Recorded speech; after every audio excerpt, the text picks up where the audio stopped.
প্রভু যিশুর নামে আপনাদের সবাইকে অভিনন্দন। আর ঈশ্বরের সাথে চলা আজকের বাক্য হলো ফিলিপিয় পুস্তক 4:13 পদ।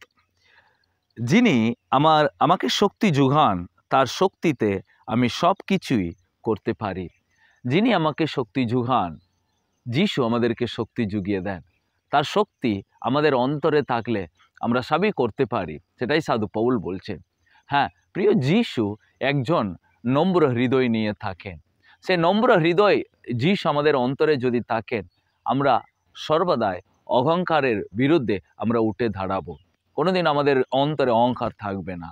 যিশু একজন আর প্রেমের হৃদয় নিয়ে থাকেন। তিনি যদি আমাদের অন্তরে থাকে, অবশ্যই আমাদের অন্তরে কোনো বিটারনেস থাকবে না।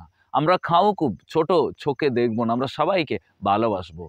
হ্যাঁ, যিশু একজন ক্ষমাশীল হৃদয় নিয়ে থাকেন এবং তার বুঝার ক্ষমতা আছে। তিনি যদি আমাদের অন্তরে থাকেন, অবশ্যই আমরাও ঈশ্বরের আর বাক্যকে বুঝে আমরাও মানুষকে আমরা ঈশ্বরের পথ দেখাবো এবং সবাইকে আমরা ক্ষমা করব।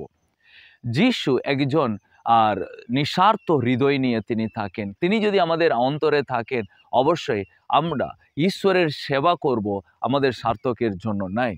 আমরা ঈশ্বরের ইচ্ছাকে পূর্ণ করব তার সার্থকের জন্য এবং ঈশ্বরেরকে আমরা সবার কাছে তুলে ধরবো। সুপ্রিয়, আজ একটা ছোট শিশু যেমন খাবারের জন্য খুব ক্ষুধার্ত হয়, সাধু পিতর তিনি বলছেন তোমরাও ঈশ্বরের জন্য সেইভাবে ক্ষুধার্ত হও। হ্যাঁ, কী করে সম্ভব?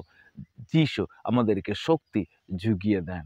তার জন্য যিশু যখন ক্রুশে মরলেন, আপনি দেখতে পারেন যিশু দুটো হাত বাড়িয়ে তিনি জীবনটা দিলেন। তার মানে যিশু তার কাছে আমাকে ডাকছেন, তুমি এসো, আমি তোমাকে শক্তি জুগিয়ে দেবো, সেই শক্তিতে তুমি সবই করতে পারো। আজকে আপনি যদি ফিল করছেন আমি খুব উইক, আমি খুব কিছু করতে পারছি না, আমি কাউকে ভালোবাসতে পারছি না, কাউকে ক্ষমা করতে পারছি না, আমি কাউকে বুঝতে পারছি না, জাস্ট যিশুকে আমাদের অন্তরে ডাকবো, তিনি শক্তিটা জুগিয়ে দেবেন, আমরা সবই করতে পারি। God bless you. এই বাক্য আপনার লাইফে আশীর্বাদ নিয়ে আসুক।